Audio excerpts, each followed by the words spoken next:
The wedding industry taught me that revenge is a dish best served with a 7-course meal and a string quartet. My name is Rebecca Martinez, and 5 years ago I was told by my ex-fiance's family that I wasn't wife material. Today, that same family is begging me to let them use my exclusive wedding venue for his brother's ceremony. The irony tastes sweeter than the champagne I serve at my events. I'd love to know which corner of the globe you're watching from, and if this story speaks to you, make sure to subscribe. Tomorrow's video is one you absolutely can't miss. The story begins in Chicago, October 2019.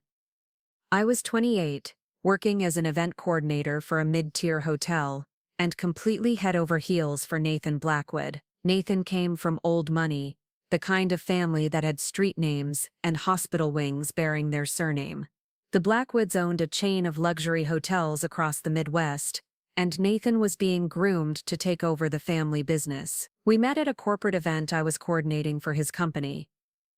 He was charming, well-dressed, and had this way of making you feel like you were the only person in the room. Our first date lasted until sunrise, talking over coffee in a 24-hour diner about everything from travel dreams to favorite books. Within 6 months we were living together in his downtown penthouse. The problem started when Nathan began bringing me around his family. His mother, Patricia Blackwood, was a woman who could freeze water with her stare. She had perfectly coiffed silver hair, wore pearls to breakfast, and spoke in the kind of measured tones that made every sentence sound like a judgment. His father, Charles, was quieter but equally cold, the type of man who evaluated everyone based on their net worth and social connections. During family dinners at their sprawling estate in Lincoln Park, I felt like a specimen under a microscope. Patricia would ask pointed questions about my background, my family's financial situation, and my career aspirations. She had a way of phrasing things that sounded polite on the surface, but carried an unmistakable edge of disapproval. "Rebecca, dear, what did you say your father does again?" she'd ask, knowing full well that my dad was a mechanic who owned a small auto repair shop. "And your mother works at a grocery store, isn't that right?" The way she said grocery store made it sound like something distasteful. Nathan's younger brother Marcus was different. He was 2 years younger than Nathan, worked as an architect, and had always been kind to me. Marcus would try to steer conversations away from uncomfortable topics, and often defended me when his parents made their subtle dig. He was dating a woman named Jennifer Walsh at the time, a pediatric nurse from a middle-class family, who faced similar treatment from Patricia and Charles. The breaking point came during Thanksgiving dinner. I had spent days preparing homemade desserts to contribute to the meal, hoping to impress the family with my baking skills. I made my grandmother's famous tres leches cake and a pumpkin cheesecake from scratch. When I presented them, Patricia barely glanced at the desserts before saying, "Rustic. I suppose we can serve these in the kitchen for the staff." The comment stung, but what happened next was worse. After dinner, I overheard Patricia talking to her sister, Caroline, in the library. I had gone looking for the bathroom and heard my name mentioned. "Nathan is making a terrible mistake with that girl," Patricia was saying. "She's not wife material. She has no breeding, no connections, no family money. Can you imagine her at charity galas, at board meetings? She's a sweet girl, I'm sure, but she simply doesn't belong in our world." Caroline agreed, adding her own observations about my inappropriate career choice and lack of refinement. They discussed Nathan's future as if I were a temporary obstacle to be removed, not a person he loved. I stood frozen in the hallway, feeling my heart break into pieces. These weren't just casual comments. This was a calculated assessment of my worth as a human being, and I had been found lacking in every category that mattered to them. When Nathan found me later, I was crying in his car in the driveway. I told him what I had heard, expecting him to be outraged on my behalf, to defend me and our relationship. Instead, he looked uncomfortable and asked if I was sure I had heard correctly. "Maybe you misunderstood," he said. "My mother can be traditional, but she doesn't mean anything by it." That response told me everything I needed to know about where Nathan's loyalties lay. We drove home in silence, and the tension between us only grew over the following weeks. The final confrontation happened in December, just 2 weeks before Christmas. Nathan had been distant, working longer hours, and avoiding conversations about our future. I finally cornered him one evening and asked directly if he saw a future with me. His response was devastating in its honesty. "Rebecca, I love you, but my family has a point. We come from different worlds. Marriage isn't just about love, it's about compatibility, shared values, common backgrounds. I need someone who can fit into my life, who understands the expectations that come with the Blackwood name." I stared at him, hardly believing what I was hearing. "So your family was right. I'm not wife material?" He couldn't meet my eyes. "I think we want different things."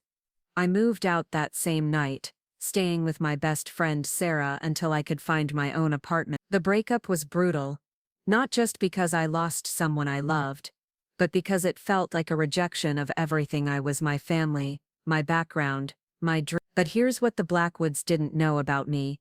I had been saving money for years, working side jobs, and living frugally while Nathan paid for most of our shared expenses. I had also been quietly building relationships in Chicago's event planning industry, learning from every coordinator, caterer, and venue manager I encountered.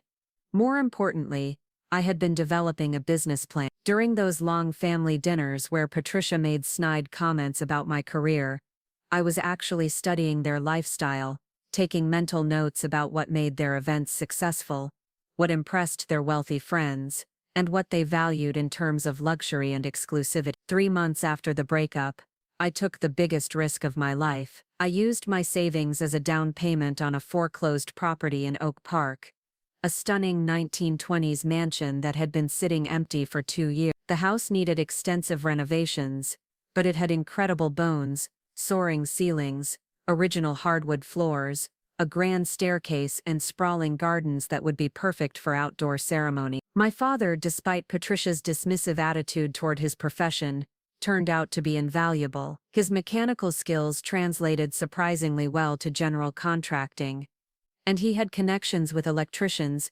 plumbers, and craftsmen who owed him favor. My mother, who Patricia had looked down on for working at a grocery store, had actually studied interior design before having children, and had an incredible eye for color and space planning. We spent 8 months transforming the mansion into something magical. I learned to tile bathrooms, refinish floors, and hang wallpaper. I studied every wedding magazine and venue website I could find, analyzing what made spaces feel luxurious and romantic. I wanted to create something that would make the Blackwoods' usual venues look ordinary by comparison. The transformation was remarkable. We restored the original crystal chandeliers, installed a professional-grade kitchen for catering, and created multiple ceremony spaces both indoors and out. The main ballroom could accommodate 200 guests, while the garden pavilion was perfect for intimate ceremonies of 50 or fewer. Every detail was designed to photograph beautifully and create an atmosphere of timeless elegance. I named the venue Rosewood Manor, after the rose garden my mother and I planted in the backyard. We opened for business in September 2020, right as couples were looking for alternatives to traditional hotel ballrooms after the pandemic disrupted the wedding industry. My first clients were friends and colleagues who trusted me despite my lack of established reputation. Word of mouth in the wedding industry is everything, and I made sure every event was flawless. I worked 18-hour days, handling everything from setup to cleanup, learning the business from the ground up. By 2021, we were booking weddings a year in advance. By 2022, we had a waiting list and were featured in Chicago Bride magazine as one of the city's most exclusive venues. The irony wasn't lost on me that many of our clients came from the same social circles that had once dismissed me as unsuitable. Sarah, who had become my business partner and wedding coordinator, often marveled at the transformation. "Rebecca, do you realize that you're charging these families more per wedding than you made in an entire year at the hotel?" The success felt surreal sometimes. I was hosting events for families who had net worths similar to the Blackwoods, creating magical experiences for couples who appreciated what I had built. The venue had been featured in several high-end publications, and we had developed a reputation for handling even the most demanding clients with grace and professionalism. But the real validation came from an unexpected source. Jennifer, Marcus's girlfriend, reached out to me in early 2020. We had stayed in touch sporadically after my breakup with Nathan, and she had always been supportive during the difficult times with his family. She was now working as a nurse practitioner and had heard about Rosewood Manor through mutual friends. "Rebecca, I can't believe what you've accomplished," she said during our coffee meeting. "Everyone's talking about your venue. You've built something incredible." Jennifer told me that she and Marcus were still together and planning to get engaged soon. She also mentioned that Nathan had gone through several relationships since our breakup, none of which had lasted more than a few months. According to Jennifer, Patricia was becoming increasingly frustrated with Nathan's inability to find a suitable partner and settle down. "The funny thing is," Jennifer said with a smile, "Patricia keeps talking about how the family needs to find better venues for their events. She's complained about every hotel and country club they've used lately. Someone told her about Rosewood Manor, but she doesn't know it's yours." That conversation planted a seed in my mind. I wondered if the Blackwoods would ever discover that the venue they were hearing about belonged to the woman they had deemed unworthy of their family name. I didn't have to wonder for long. I was in my office at Rosewood Manor, reviewing catering menus for an upcoming spring wedding, when Sarah knocked on my door with an expression I couldn't quite read. "You're going to want to take this call personally," she said, holding out the phone. "It's about a potential booking for September, but there's something you need to know first." A lot of love and effort went into bringing this story to life. If you're enjoying it, we'd be so grateful if you'd subscribe to our channel. Now, back to where we left off. The woman on the other end introduced herself as Vivian Cross, event planner for high-profile Chicago families. Her voice was crisp and professional, with the kind of confidence that comes from years of managing demanding clients with unlimited budgets. "Miss Martinez, I represent a family seeking your venue for a September wedding. The event would be quite substantial, approximately 180 guests. Full catering, flowers, photography, the works. The budget is essentially unlimited, and they're prepared to meet any requirements you might have." I listened carefully, taking notes as she outlined the basic details. September was already heavily booked, but we had one weekend still available, the last Saturday of the month, which happened to be one of our premium dates.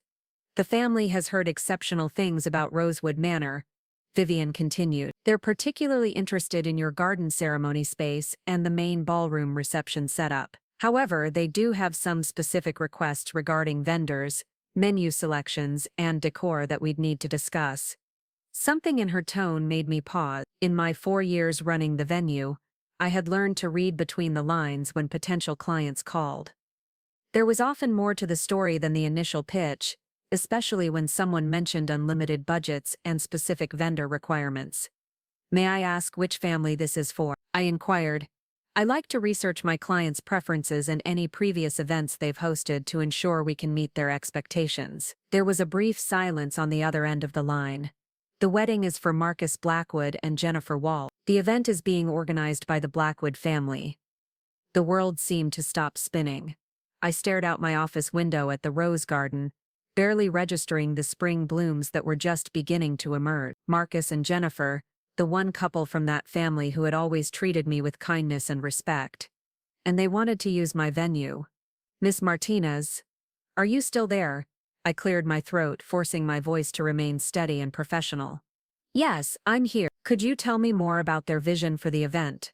As Vivian described the wedding plans, I learned that Marcus had proposed to Jennifer 6 months earlier. They had been together for over 5 years now, and Jennifer had finally won over enough of the family to make the engagement acceptable to Patricia and Charles. The wedding was intended to be a grand affair, showcasing the Blackwood family's status and connection. "The family has looked at several venues," Vivian explained, "but they keep coming back to Rosewood Manor."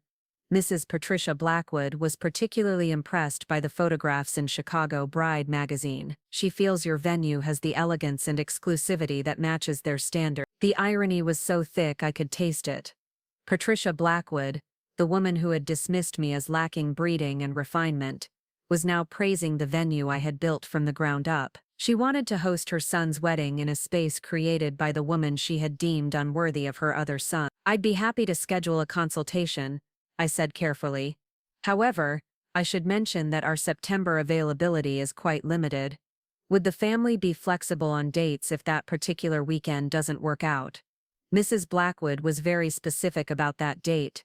Vivian replied. It's the only weekend that works with their social calendar and some family obligations. She seemed confident that a venue of your caliber would accommodate their needs. After scheduling the consultation for the following week, I hung up the phone and sat in stunned silence. Sarah, who had been waiting anxiously outside my office, immediately came in. Okay, Spill, I could hear your voice change during that call. What's going on? I told her everything about Nathan, the Blackwood family, the cruel comments and the devastating breakup that had ultimately led to me creating Rosewood Manor. Sarah had heard pieces of the story before, but never the full extent of how deeply the family had wounded me. So let me get this straight, Sarah said, leaning back in her chair. The family that said you weren't good enough to marry into wants to pay you potentially 6 figures to host a wedding at the venue you built after they broke your heart. That's exactly right. Sarah was quiet for a moment. Then a slow smile spread across her face. Rebecca, do you realize what this means? You have all the power here. They need you, not the other way around. Over the next few days, I wrestled with conflicting emotions. Part of me wanted to turn down the booking immediately, to refuse to have anything to do with the Blackwood family ever again. But another part of me was curious to see how this would play out. Would Patricia recognize me? How would the family react when they realized who owned their dream venue? I decided to do some research before the consultation. Through mutual friends and social media, I learned more about Marcus and Jennifer's relationship. Despite the family's initial resistance, they had built a strong partnership. Jennifer had completed her nurse practitioner degree and was working at a children's hospital. Marcus had started his own architectural firm, focusing on sustainable building design. From what I could gather, they were genuinely good people who deserved a beautiful wedding day, regardless of how his family had treated me. The question was whether I could separate my feelings about Patricia and Charles from my desire to give Marcus and Jennifer the celebration they wanted. The consultation was scheduled for Thursday afternoon. I spent Wednesday evening preparing, reviewing our standard presentation materials, and considering how to handle the inevitable moment of recognition. I chose my outfit carefully, a tailored navy dress that was professional but elegant, paired with the pearl earrings my grandmother had left me. I wanted to look every inch the successful businesswoman I had become. Thursday arrived gray and drizzly, but by afternoon the sun had broken through the clouds, casting beautiful light through the manor's windows. I was arranging fresh flowers in the main entrance when Sarah announced that the Blackwood party had arrived. My heart hammered as I walked toward the front door. Through the glass panels I could see a group of 4 people standing under the covered entrance. Patricia Blackwood looked exactly as I remembered. Silver hair perfectly styled, expensive handbag, that same aura of icy elegance. Charles stood beside her checking his phone, but it was the sight of Marcus and Jennifer that made me smile. They were holding hands, pointing at the architectural details of the manor's facade, clearly excited about the possibility of having their wedding here. I took a deep breath, smoothed my dress, and opened the door. Good afternoon, I'm Rebecca Martinez, owner of Rosewood Manor. You must be the Blackwood family. The moment of recognition was instantaneous. Patricia's perfectly composed expression faltered, her eyes widening slightly as she processed who was standing in front of her. Charles looked confused, glancing between his wife and me as if trying to place where he knew me from. Marcus, however, broke into a genuine smile. Rebecca, I can't believe this is your place. Jennifer told me you had started your own business, but I had no idea it was Rosewood Manor. This is incredible. Jennifer stepped forward to give me a warm hug. Rebecca, we've been following your success from afar. When we saw the venue online, we both agreed it was perfect, but we never imagined you were the owner. Patricia had recovered her composure somewhat, but I could see the wheels turning in her mind. She was calculating how to handle this unexpected situation, probably wondering if I would hold their past treatment against them. Mrs. Blackwood, Mr. Blackwood, I said, extending my hand professionally. It's been quite some time.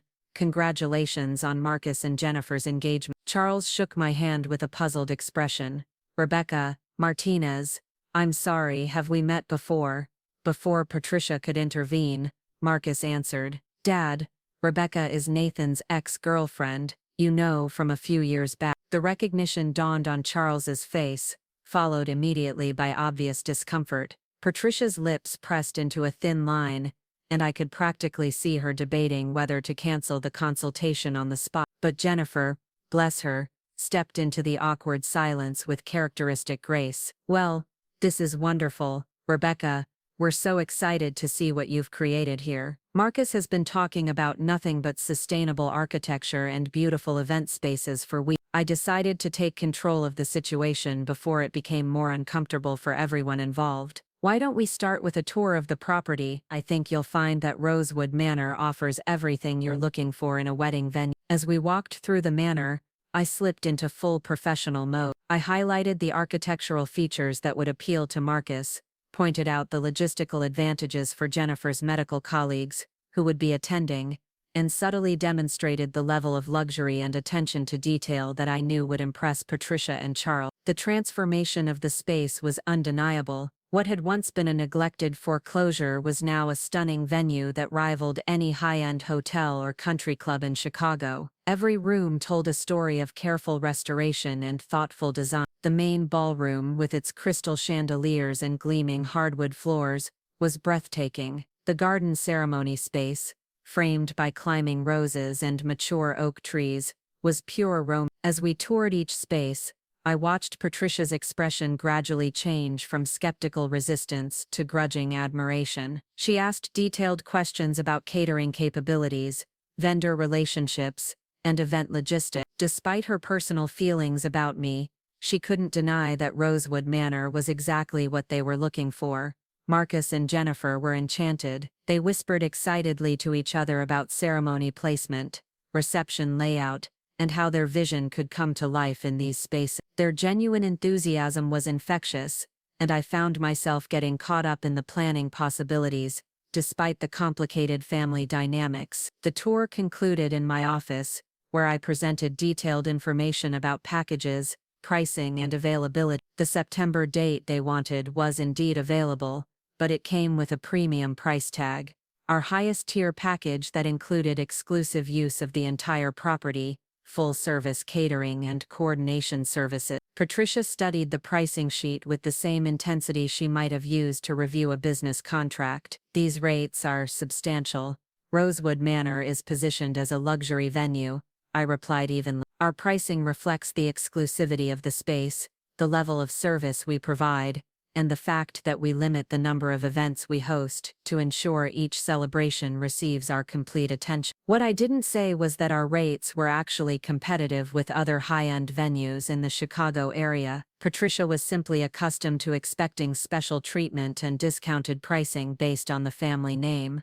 Charles cleared his throat. "The space is certainly impressive. However, given our previous relationship, I think we need to discuss whether this arrangement would be comfortable for everyone involved." It was Marcus who responded, surprising everyone with the firmness in his voice. "Dad, with all due respect, this is Jennifer's and my decision. Rebecca has built something amazing here, and if she's willing to work with us, then this is where we want to get married." Jennifer nodded in agreement. "We've looked at dozens of venues, and nothing has felt as perfect as this place does. If Rebecca is comfortable working with our family, then we'd be honored to have her coordinate our wedding." All eyes turned to me. This was the moment I had been unconsciously preparing for since the day I moved out of Nathan's penthouse. The woman who had declared me unfit for her family was sitting in my office, needing my approval and my services. I looked at Marcus and Jennifer, two people who had always treated me with kindness, and who deserved a beautiful wedding day. Then I looked at Patricia and Charles, who were clearly uncomfortable but trying to maintain their dignity in an awkward situation. "I appreciate your honesty, Mr. Blackwood," I said finally. "You're right that there's history between our families. However, I built Rosewood Manor to create beautiful memories for couples who want to celebrate their love in an exceptional setting. Marcus and Jennifer, if you want to have your wedding here, I would be honored to make it happen." The relief on the young couple's faces was immediate and genuine. Patricia's expression was harder to read, a mixture of resignation, surprise, and perhaps a grudging respect for my professionalism. "There would of course need to be some ground rules," I continued, looking directly at Patricia. "This is a business relationship, and all interactions regarding the wedding should remain professional and focused on creating the best possible experience for Marcus and Jennifer.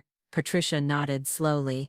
Of course, we would expect nothing less than complete professionalism. As the family prepared to leave, promising to give me their final decision within a few days, Marcus lingered behind for a moment. Rebecca, I want you to know how sorry I am about what happened with Nathan. The way our family treated you was wrong, and I've regretted not speaking up more forcefully at the time. His apology meant more to me than he could know. Thank you, Marcus, that means a lot, but let's focus on the future now. If you and Jennifer decide to book with us, we're going to make sure your wedding day is absolutely perfect. After they left, Sarah found me sitting in the garden, processing everything that had just happened. So, she said, settling into the chair beside me, how does it feel to have the Blackwood family asking for your approval? I thought about her question for a long moment. Complicated, I finally answered, but also empowering. 5 years ago they made me feel like I wasn't worth anything. Today they need something that only I can provide. The phone call came exactly 3 days later. Vivian Cross, the event planner, delivered the news with her characteristic efficiency. Miss Martinez, the Blackwood family has decided to proceed with booking Rosewood Manor for September. They've approved the platinum package and are prepared to sign the contract this week. As I listened to the details, I felt a strange mix of anticipation and trepidation. This wasn't just another wedding booking, it was a chance to prove definitively that I had not only survived their rejection, but had thrived beyond their wildest expectations. The contract signing was scheduled for the following Tuesday. Patricia arrived alone, wearing a charcoal gray suit that probably cost more than most people's monthly rent. She carried herself with the same regal bearing I remembered, but there was something different in her demeanor, a careful politeness that hadn't been there before. Rebecca, she said, settling into the chair across from my desk, I wanted to handle the contract personally and discuss some specific requirements for the event. I slid the contract across the mahogany table, noting how her eyes briefly took in the elegant office space I had created. The room was decorated with photographs from previous weddings, awards from industry publications, and testimonials from satisfied clients, all evidence of the success I had built. Patricia reviewed each page of the contract with meticulous attention to detail. As she read, I studied her face, wondering what she was thinking. Did she remember the specific words she had used to describe me to her sister? Did she recall declaring that I lacked the breeding and connections necessary for her family? The catering specifications look comprehensive, she said, finally. However, I notice that you've listed several vendor options for flowers and photography. The Blackwood family has relationships with specific providers that we prefer to use for our events. This was the first test. In the wedding venue business, preferred vendor relationships were crucial. Many venues had exclusive contracts with certain providers, and deviating from these partnerships could complicate logistics and affect profit margin. I'd be happy to discuss incorporating your preferred vendors, I replied smoothly. However, all outside vendors must meet our standards and be approved by our team. We've built our reputation on consistent quality, and we won't compromise that for any client. Patricia's eyebrows rose slightly. She was accustomed to venues accommodating her demands without question. I see, and what exactly would this approval process entail? I outlined our vendor requirements, insurance minimums, setup protocols, and quality standards that every provider had to meet. These weren't arbitrary rules designed to make things difficult. They were the professional standards that had helped build Rosewood Manor's reputation. Mrs. Patterson's floral design has been the family's florist for 20 years, Patricia said. I find it hard to believe they wouldn't meet your standards. I'm sure they're excellent, I replied. I'll need to review their portfolio and insurance documentation, and they'll need to do a site visit to understand our setup requirements. If everything checks out, which I'm sure it will, they'll be approved to work here. It was a small victory, but an important one. I was establishing that this was my venue, my business, and my rule. The Blackwood name might carry weight in many places, but here at Rosewood Manor I was the authority. Patricia signed the contract with a flourish, writing a check for the substantial deposit without hesitation. As she prepared to leave, she paused at the door. "Rebecca, I want you to know that I hope we can work together professionally on this event. Marcus and Jennifer are very happy with their choice of venue." It wasn't an apology, but it was an acknowledgement of the changed dynamics between us. I nodded graciously. "I'm committed to making their wedding day perfect, Mrs. Blackwood. That's what I do."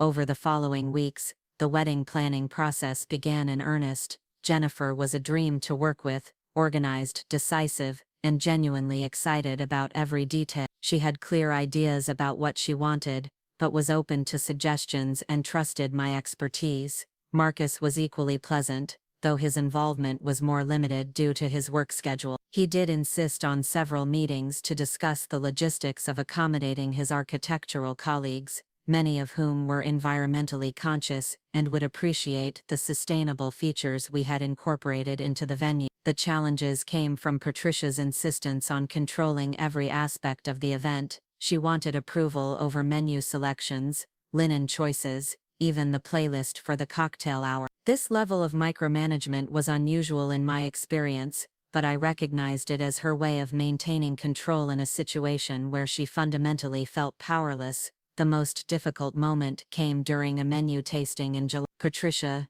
Jennifer, and Marcus had all come to sample the catering options. Our executive chef, Antonio Rivera, had prepared an exquisite selection of appetizers, entrees, and desserts that showcased both classic elegance and contemporary flavors. As we tasted each dish, Patricia made increasingly pointed comments about seasoning, presentation, and portion sizes. It was clear that she was finding fault not because the food was inadequate, but because she needed to assert her authority somehow. "This salmon seems a bit dry," she said, though the fish was perfectly cooked and moist, "and I'm not sure about the garnish choice. It seems rather unconventional." Jennifer looked embarrassed by her future mother-in-law's behavior. "I think everything tastes wonderful, Rebecca." "Antonio is clearly very talented." Marcus nodded in agreement. "The flavors are incredible. I especially love the way you've incorporated local ingredients." But Patricia wasn't finished. "I suppose it's fine for a venue of this, but I'm wondering if we should consider supplementing with additional catering from Romano's downtown.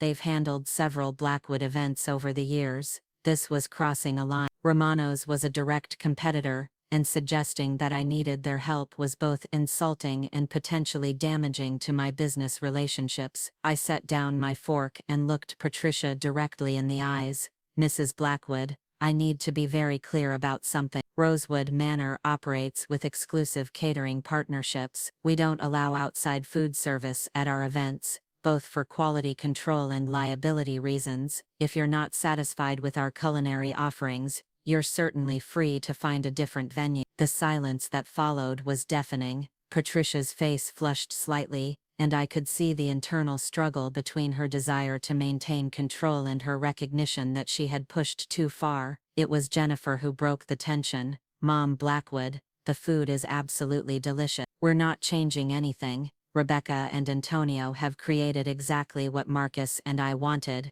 Patricia's expression softened slightly at Jennifer's use of the affectionate nickname. Despite her difficult personality, she genuinely cared about her son's happiness, and Jennifer's clear satisfaction with the arrangements mattered to her. "Of course," Patricia said finally, "I was simply ensuring that we're providing the best possible experience for our guests." The remainder of the tasting proceeded without incident, but the exchange had established an important boundary. Patricia now understood that while she could voice opinions and preferences, the final decisions about venue operations rested with me. As the wedding date approached, I found myself thinking more frequently about Nathan. Through mutual friends, I had learned that he was still unmarried and had recently ended another relationship. According to the gossip, Patricia was becoming increasingly frustrated with his inability to settle down and provide the family with grandchildren. The irony wasn't lost on me that Marcus, the younger son who had always been more rebellious and independent, was the one giving the family the traditional wedding they craved. Meanwhile, Nathan, who had been groomed as the heir apparent, was still searching for someone who met his mother's impossible standards. 2 weeks before the wedding, I received an unexpected visitor. I was in the garden, supervising the installation of additional lighting for the ceremony space, when Sarah approached with a strange expression. "Rebecca, there's someone here to see you. He says he's the family of the bride. I mean groom. He doesn't have an appointment, but he seems to know you." My heart skipped a beat. Nathan was standing in the main entrance, looking exactly as I remembered him, tall, dark-haired, wearing an expensive suit that fit him perfectly. But there was something different about his posture, a hesitancy that hadn't been there before. "Hello, Rebecca," he said as I approached. "I hope you don't mind me stopping by unannounced. I was in the neighborhood, and thought I'd see the place everyone's been talking about." "Nath," I kept my voice neutral, professional. "I assume you're here about Marcus's wedding?" He nodded, his eyes taking in the transformed space around us. "I can't believe what you've done with this place. It's incredible, really incredible." We stood there for a moment, the weight of our shared history hanging between us. I wondered what he was thinking, whether he was remembering the dreams we had once shared, or the painful way our relationship had ended. "Would you like a tour?" I offered, more out of curiosity than hospitality. As we walked through the venue, Nathan asked thoughtful questions about the renovation process, the business model, and the clientele we served. His genuine interest surprised me. This wasn't the dismissive attitude I had expected. "You've built something really special here," he said as we concluded the tour in the garden. "I always knew you were talented, but this is beyond anything I imagined you'd accomplish." There was something in his tone that made me look at him more close. "Nathan, why are you really here?" He was quiet for a long moment, staring out at the rose garden my mother and I I had appreciate you planted. saying "I've been that," thinking a I lot said lately about carefully. the choices "But I honestly, made, about the Nathan, things I let I'm my grateful family's for how things worked expectations out. override my own If you judgment." hadn't broken up with "Nathan, me, I never no, would have let built me say this. that. I was I never wrong, would have Rebecca. discovered what Wrong I was about us, capable wrong of." about what mattered, He wrong smiled about what my sadly. family's "You're opinion right, should have you're meant to me. absolutely I let right. fear and social pressure I wanted destroy you the to know best that I thing that know I ever made a happened to me." mistake. I felt a The biggest familiar ache mistake in of my my chest, life. the echo After of he old left, wounds that I had never sat in the quite garden healed. for a That was a long long time, time ago. I processing the know, and I know conversation. I have no right Sarah to found me ask, there but as I the need you sun to was know that I'm setting, sorry, painting the sky truly in shades sorry, of not rose and just for how gold. things "So," ended, she but for said, not fighting for settling us when beside it me on mattered. the His bench. apology was something "That I was had imagined interesting." hearing countless He times over the apologized. years, I but said now that it was simply, actually "How did that happening, feel?" I felt I strangely considered the empty. The question. words that might have Like meant closure, everything I to me think. 5 years ago Like now the felt final like too chapter of little that too part late. of my life. Sarah nodded. "Good. Because in 2 weeks you're going to host the wedding of the year in the venue you built from scratch, and his family is going to pay you handsomely for the privilege." I laughed, feeling lighter than I had in weeks. "You know what? You're absolutely right. Let's make this the most beautiful wedding Rosewood Manor has ever seen." The week before Marcus and Jennifer's wedding brought the kind of controlled chaos that comes with coordinating a high-profile event. Vendors arrived for final setup meetings. The floral team conducted their dress rehearsal, and every detail was scrutinized to ensure perfection.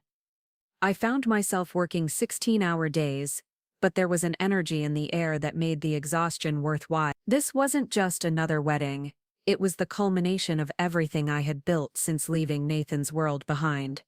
On Wednesday, 3 days before the ceremony, I was conducting a final walkthrough with the photography team when my assistant, Maya, approached with a worried expression. "Rebecca, we have a situation with the string quartet. Apparently their cellist broke his wrist yesterday and they're scrambling to find a replacement." This was exactly the kind of last-minute crisis that could derail months of planning. The Blackwood family had specifically requested classical music for the ceremony, and Patricia had approved the quartet selection personally after listening to several audio samples. "Have they found anyone yet?" I asked, already mentally running through backup options. "They have two possibilities, but neither has performed with the group before. They're worried about the quality of the performance." I spent the next 2 hours on the phone with music agencies across Chicago, leveraging every professional relationship I had built over the year. Finally, I connected with Elena Vasquez, a freelance cellist who had performed at several of my previous events. She was available and familiar with the quartet's repertoire. When I called Patricia to inform her of the change, I braced myself for resistance. Instead, she surprised me with her response. "If you recommend this musician, Rebecca, then I trust your judgment. You've demonstrated excellent taste in all the other vendor selections." It was a small moment, but significant. Patricia was actually acknowledging my expertise and deferring to my professional opinion. The shift in our dynamic was subtle but unmistakable. Thursday brought the rehearsal dinner, which was being held at the Blackwood family's country club. I wasn't involved in that event, but Jennifer had invited me to attend as a guest. I decided to go, partly out of curiosity and partly to support Marcus and Jennifer during what could be an emotionally charged evening. The country club was everything I expected. Old money elegance with oil paintings of stern-faced founders and servers who moved like ghosts through rooms filled with crystal and silver. I arrived fashionably late, wearing a midnight blue cocktail dress that I had splurged on for the occasion. The guest list was exactly what I remembered from my time dating Nathan. Business associates, society families, and longtime friends of the Blackwoods. Many faces were familiar, though I wasn't sure how many would remember me from 5 years earlier. I found Marcus and Jennifer near the bar, both glowing with pre-wedding excitement. Jennifer immediately pulled me into their conversation with several of her nursing colleagues, introducing me as the owner of Rosewood Manor. The pride in her voice was genuine and touching. "Rebecca has created the most beautiful venue in Chicago," Jennifer told the group. "Wait until you see it tomorrow. It's like something out of a fairy tale." As the evening progressed, I mingled carefully, staying close to people I knew would be friendly. Several guests recognized me and commented on the success of Rosewood Manor, which had been featured in lifestyle magazines and wedding blogs throughout the city. It was during the dinner service that Nathan approached me. He looked handsome in his tuxedo, but there was a nervous energy about him that I had rarely seen before. "Rebecca, I'm glad you came tonight. Could I speak with you privately for a moment?" We stepped onto a quiet terrace overlooking the club's golf course. The September evening was perfect, warm but not humid, with a gentle breeze that carried the scent of late summer flowers.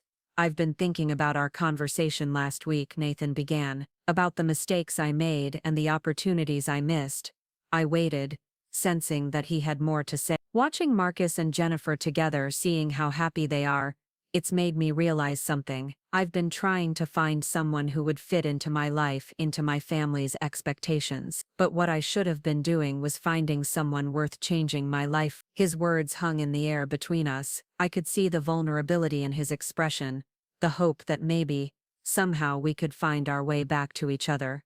"Nathan," I said gently, "I appreciate your honesty, but we're not the same people we were 5 years ago. I've built a life that I love, a business that fulfills me. I'm not looking to fit into anyone else's world anymore.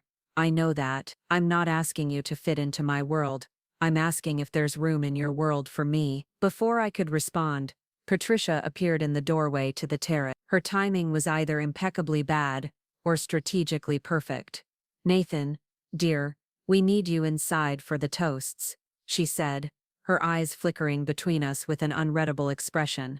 Nathan hesitated for a moment, clearly wanting to continue our conversation. "We should talk more after the wedding," he said quietly.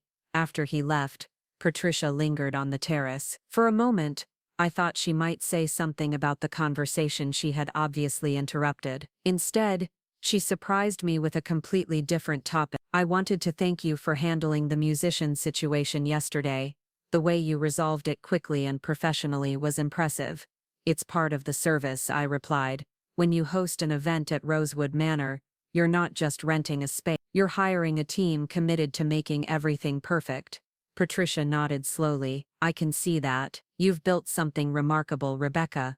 I may not have appreciated your potential before, but I can certainly recognize excellence when I see it." It wasn't a full apology, but it was an acknowledgement that carried significant weight, coming from her. We stood in comfortable silence for a moment, watching the sunset paint the sky in brilliant colors. "Jennifer is wonderful," Patricia said finally. "She's good for Marcus. She brings out the best in him." "She does," I agreed. "They're lucky to have found each other." "Yes," Patricia said quietly. "Love is rare. Real love, anyway. When you find it, you should fight for it." I wondered if she was still talking about Marcus and Jennifer, or if there was a deeper message in her words. Friday morning arrived with perfect weather, clear skies, low humidity, and a gentle breeze that would be ideal for an outdoor ceremony. I was at Rosewood Manor before sunrise, overseeing the final setup and ensuring that every detail was exactly as planned. The floral arrangements arrived first, and I watched with satisfaction as the garden ceremony space was transformed into something magical. White roses and peonies created elegant arrangements along the aisle, while delicate fairy lights woven through the oak trees added a romantic glow that would be perfect for the evening photograph. The catering team arrived next, led by Antonio, who was treating this wedding like a personal mission. He had spent weeks perfecting every dish, and his attention to detail was evident in everything from the cocktail hour appetizers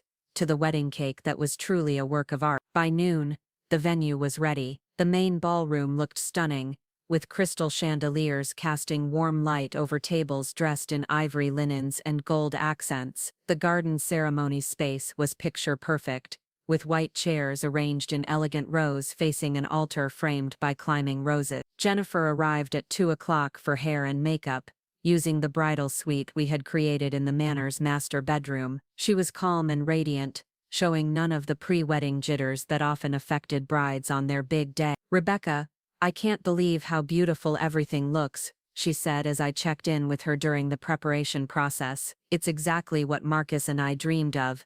The wedding party began arriving at 4 o'clock. Marcus looked handsome and relaxed in his tuxedo, clearly excited to marry the woman he loved. His groomsmen were a mix of college friends and professional colleagues, all of whom seemed genuinely happy to be celebrating with the couple. Nathan was among the groomsmen, and I caught his eye briefly as the group posed for photographs in the garden. He smiled and nodded, a gesture that seemed to acknowledge both our shared history and our newfound understanding. The guests began arriving at 5:30, and I watched from the Manor's front windows as luxury cars pulled up the circular drive. This was Chicago society at its finest, women in designer dresses and men in perfectly tailored suits, all coming to celebrate love in the venue I had created. Patricia arrived looking absolutely regal in a navy blue mother-of-the-groom dress that probably cost more than my first car, but what struck me most was her demeanor. She looked genuinely happy, proud of her son and excited about the celebration ahead. As the ceremony hour approached, I made my final rounds, checking with each vendor and ensuring that everyone was ready for their cues. The string quartet, now complete with Elena on cello, was warming up with beautiful music that drifted through the garden. At 6 o'clock sharp the ceremony began.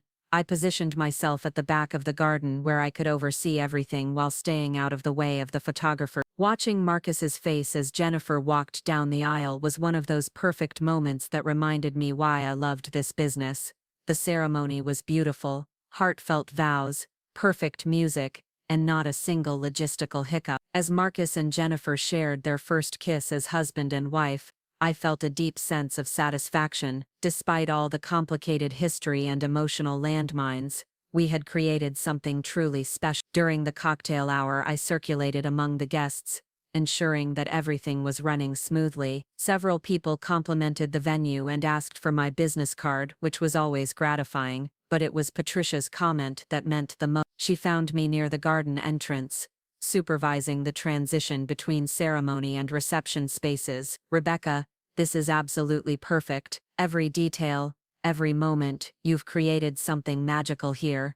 Thank you, Mrs. Blackwood. Marcus and Jennifer deserve nothing less." She paused for a moment, seeming to choose her words carefully. "I want you to know that I was wrong about you, completely wrong. You have more class, more talent, and more business acumen than most people I know. Nathan was a fool to let you go." Before I could respond, she continued, "But perhaps it worked out as it should. You've become someone remarkable, and I suspect you never would have discovered this strength if things had gone differently."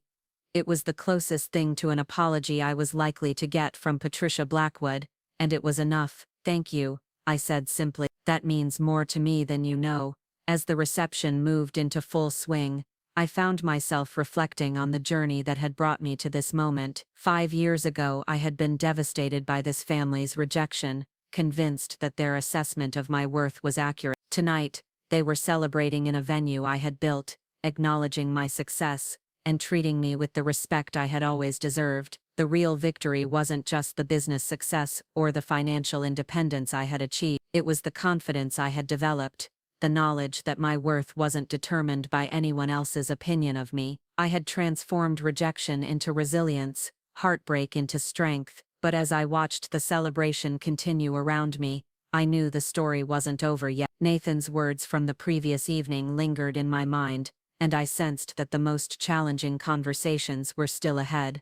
The reception was in full swing when the unexpected drama began. It started during the dinner service, as guests were enjoying Antonio's perfectly prepared salmon and beef tenderloin. I was coordinating with the DJ about the timing for toasts when Maya approached me with urgent concern. "Rebecca, we have a problem. There's a woman at the main entrance claiming to be Nathan's girlfriend. She's demanding to be let in, and she's becoming increasingly agitated."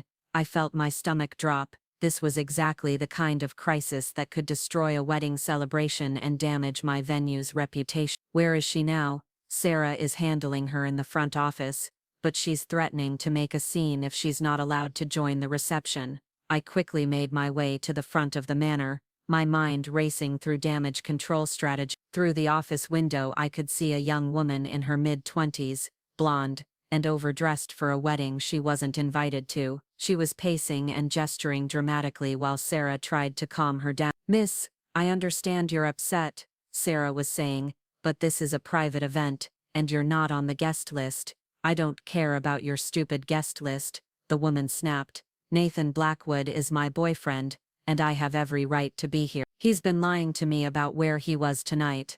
I stepped into the office, immediately recognizing the type of situation I was dealing with. This wasn't just a gate crasher, this was a relationship drama that could spill over into the wedding if not handled carefully. "Good evening," I said calmly. "I'm Rebecca Martinez, the venue owner. I understand there's been some confusion." The woman whirled around to face me. "Are you the one keeping me from my boyfriend? Nathan Blackwood is inside, and I demand to see him right now." "What's your name?" I asked gently. "Stephanie Walsh. Nathan and I have been dating for 8 months. He told me he was working tonight, but I saw his car in your parking lot." I processed this information quickly. 8 months was a significant relationship, certainly long enough for her to expect honesty about Nathan's whereabouts, but it was also clear that Nathan hadn't mentioned her to his family, or she would have been invited to his brother's wedding. "Stephanie, I can see that you're upset, and I understand why, but this is a private family wedding, and adding unexpected guests would disrupt the celebration. However, I'm willing to get a message to Nathan if you'd like." "I don't want a message," she said, her voice rising. "I want to know why he's been lying to me about his family events. Why wasn't I invited to his brother's wedding?"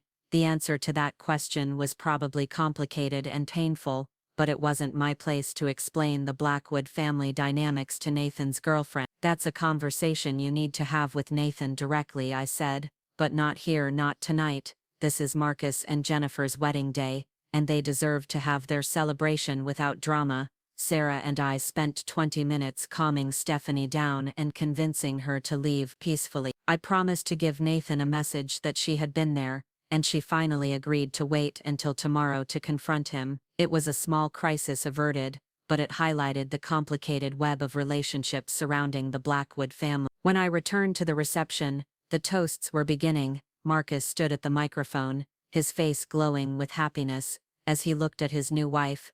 "Jennifer and I want to thank everyone for being here tonight to celebrate with us. This day has been absolutely perfect, and we owe that to many people." His eyes found me in the crowd. "We especially want to thank Rebecca Martinez and the entire Rosewood Manor team for creating something magical for us." The applause was warm and genuine, and I felt a flush of pride at the public recognition. But Marcus wasn't finished. 5 years ago, Rebecca was part of our family's life in a different way. Some of you may remember that she dated my brother Nathan. While that relationship didn't work out, I'm grateful that life brought Rebecca back into our orbit, because she's given Jennifer and me the wedding of our dream. There was something brave about Marcus acknowledging our history so publicly, especially in front of his parents and their social circle. It was a statement that he judged people by their character and accomplishments, not by past family politics.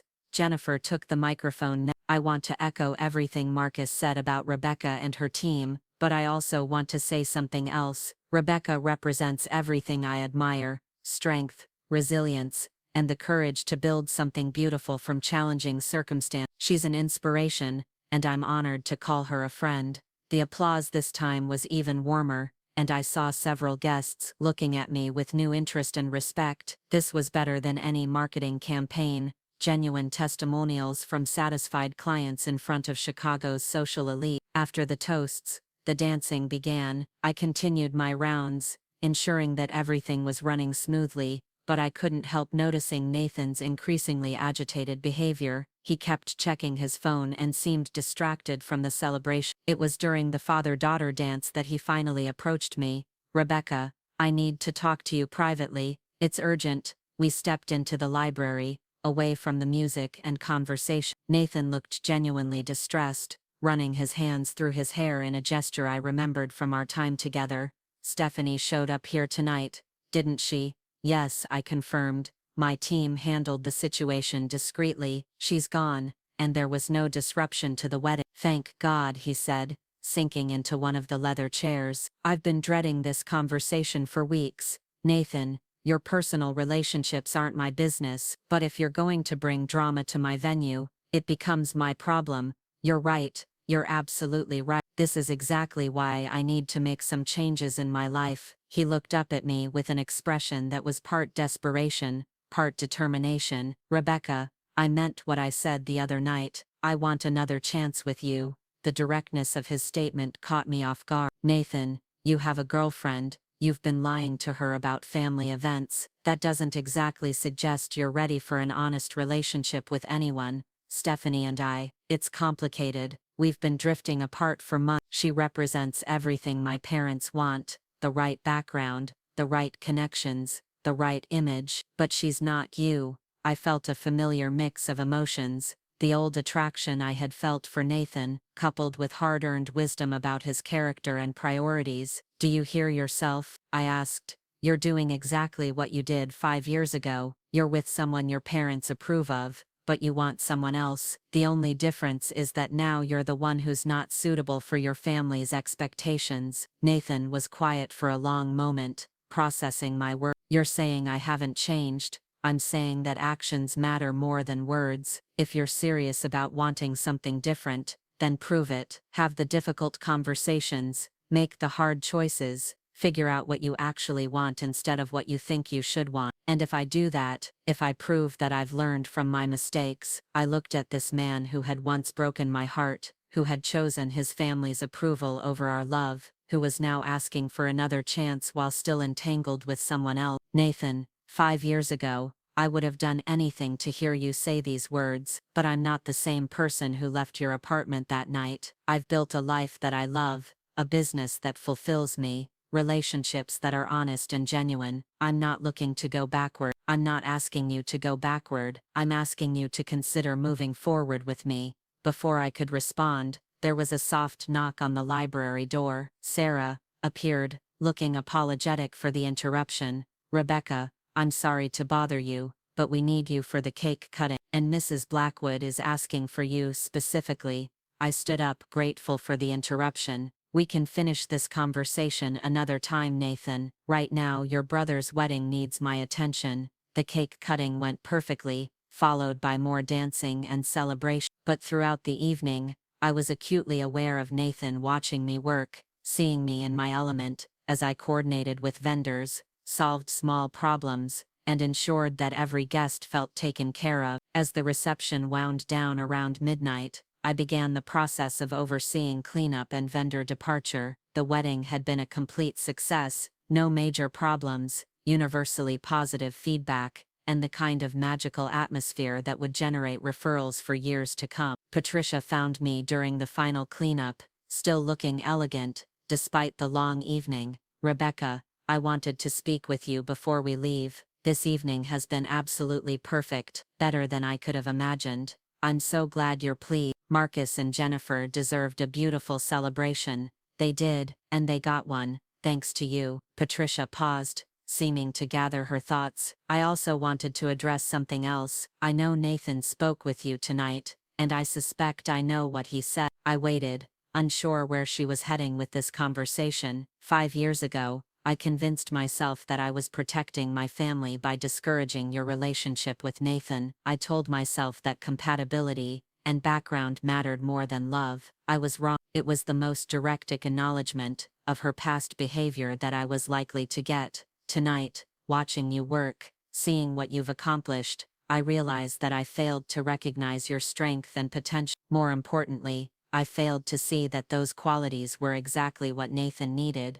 Mrs. Blackwood, please, let me finish. I don't know what Nathan said to you tonight, but I want you to know that if you're willing to give him another chance, you have my complete support. More than that, you have my respect and my admiration. The irony was profound. The woman who had once deemed me unworthy of her family was now essentially giving me permission to marry her son. I appreciate that, I said carefully, but this isn't about your approval anymore. It's about what I want, what makes me happy, what fits with the life I've built. Patricia smiled, and for the first time it seemed completely genuine. You're absolutely right, and that's exactly why you'd be perfect for this family. You don't need our approval to know your own worth. After the last guest had departed, and the vendors had finished their cleanup, I found myself alone in the garden with Sarah. The fairy lights were still twinkling in the oak trees, and the scent of roses filled the night air.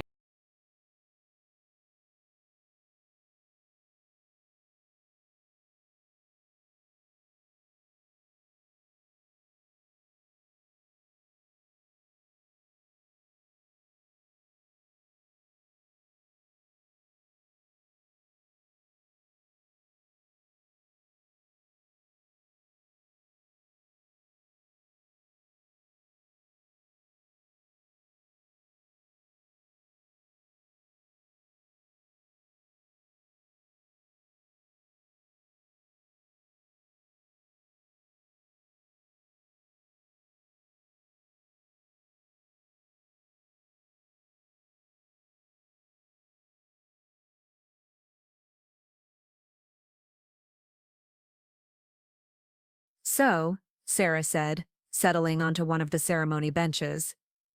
That was quite an evening. Want to talk about the Nathan situation? I joined her on the bench, feeling the exhaustion of the long day finally settling in. He wants another chance. His mother approves. The whole thing feels surreal. How do you feel about it? Confused, flattered, skeptical, proud. I laughed at the contradictions. 5 years ago, this conversation would have been everything I wanted. Now it feels like it's coming from a different lifetime. That's because it is, Sarah said gently. You're not the same person who was devastated by their rejection. You've built something incredible here, something that's entirely yours. I know. And I'm not willing to risk that for anyone, even Nathan. Good, Sarah said firmly, because whatever you decide about Nathan, it should be because he adds value to the amazing life you've already created, not because you're trying to recapture something from the past. As I locked up the manor that night, I reflected on the strange turns life had taken. 5 years ago, the Blackwood family had rejected me as unsuitable.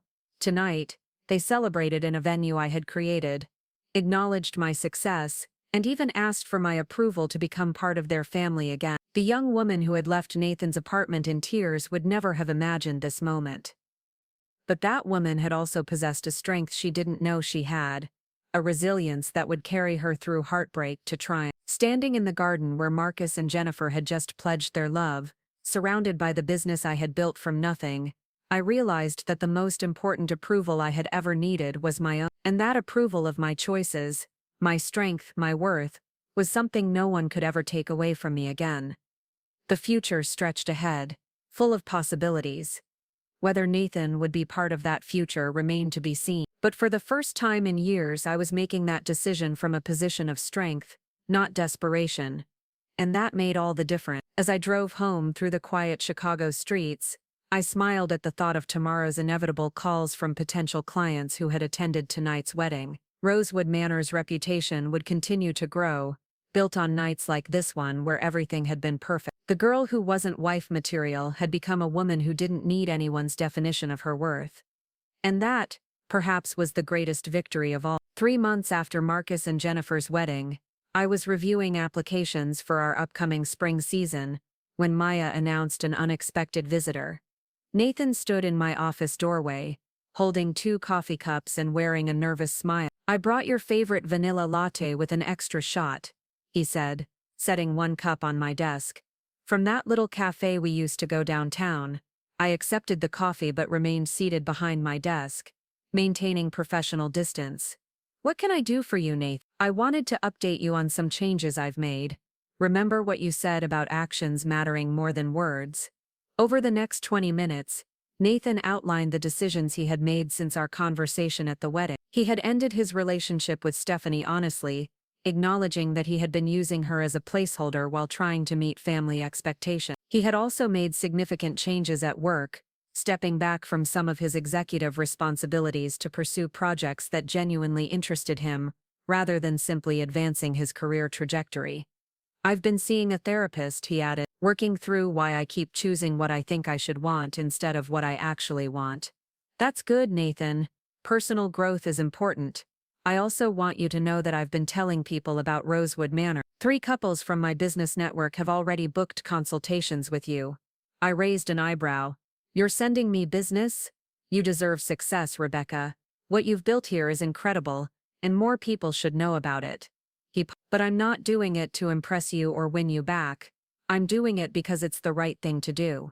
This was different from the desperate apologies and grand gestures I had expected. Nathan seemed calmer, more thoughtful, less focused on getting what he wanted and more concerned with doing what was right. I appreciate that, I said. The referrals will help the business.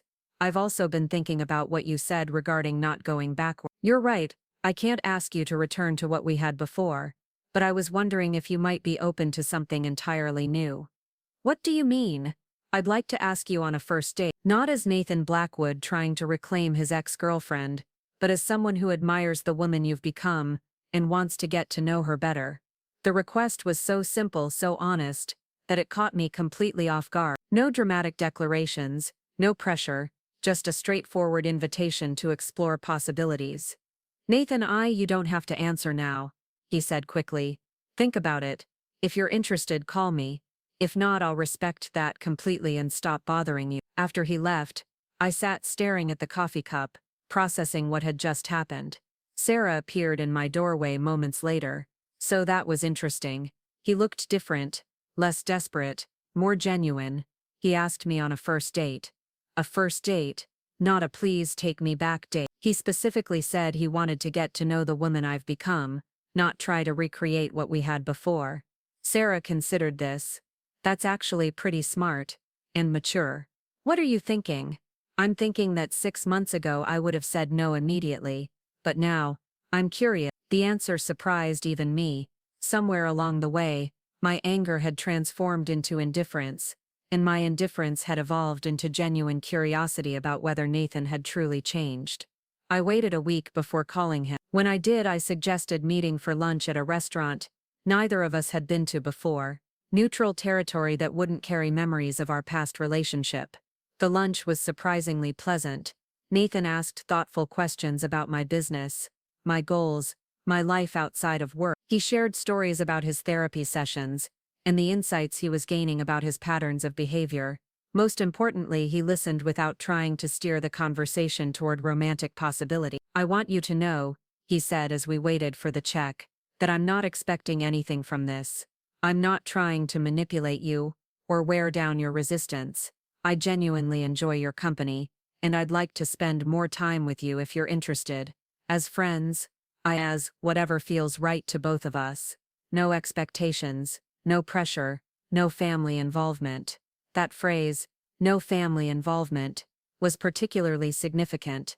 Nathan was making it clear that this was his choice, not something influenced by Patricia's newfound approval of me. We began seeing each other casually, lunch dates, coffee meetings, occasional dinners at new restaurants. Nathan was patient in a way he had never been before, content to let our relationship develop naturally without pushing for more commitment or intimacy. The breakthrough moment came during a conversation about my business expansion plans. I was considering opening a second location, but the financial risk was substantial. Have you thought about investors? I know several people who might be interested in backing a proven business like yours. I've considered it, but I'm worried about losing control of the creative direction. What if you found investors who were specifically hands-off? People who trusted your vision completely. Nathan spent the next hour helping me brainstorm investor criteria and business structures that would protect my autonomy while providing necessary capital. His insights were valuable, but what impressed me most was his focus on my success rather than his own involvement. "You know," I said finally, "you're being remarkably helpful for someone who has no stake in my business." "I have a huge stake in your happiness," he replied simply. "Your success makes me happy whether I'm part of it or not." It was exactly the kind of selfless statement that the old Nathan never would have made. His previous approach to relationships had been fundamentally transactional. What he could get, how others could benefit him, what would advance his social standing. 4 months after our first lunch, Nathan asked if I would like to attend a charity gala with him, not as his girlfriend, but as his date for the evening.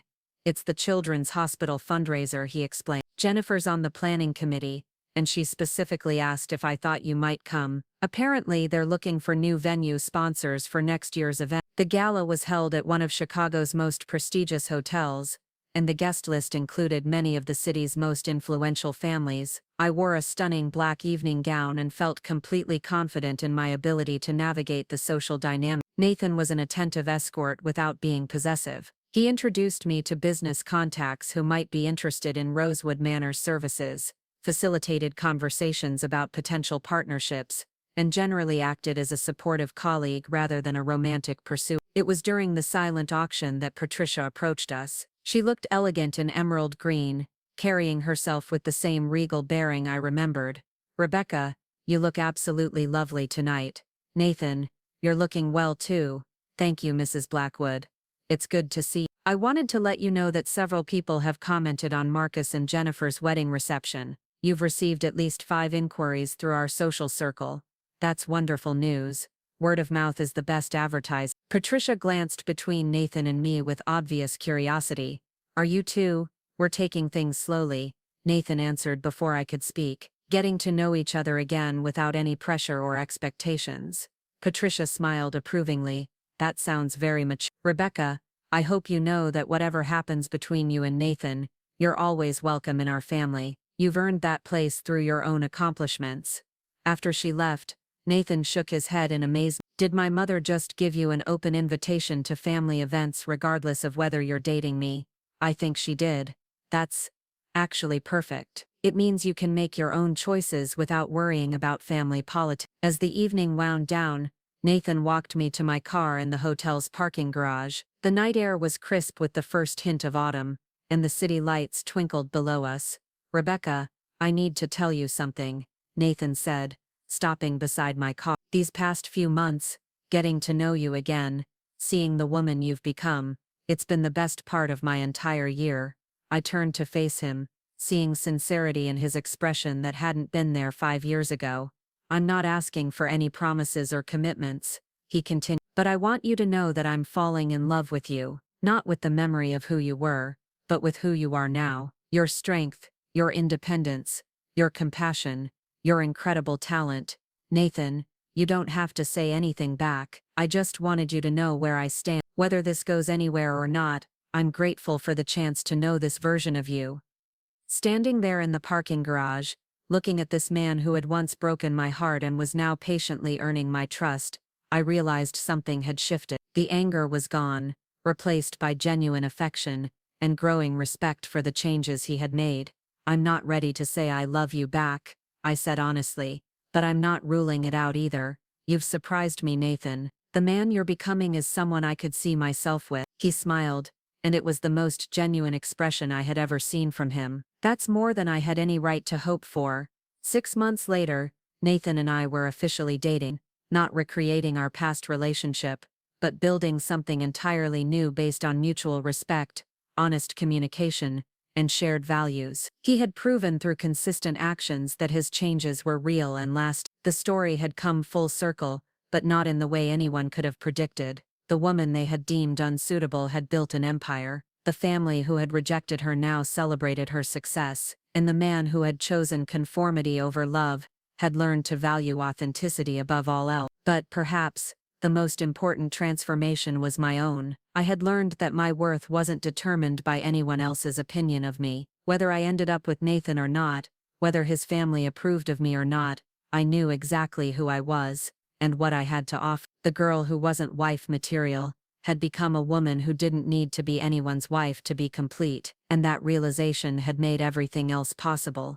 Looking for more? We've got 2 amazing stories ready for you right on screen. If this one touched you, these are absolutely worth your time. Click to watch them now, and hey, subscribe and hit that bell to never miss our latest upload.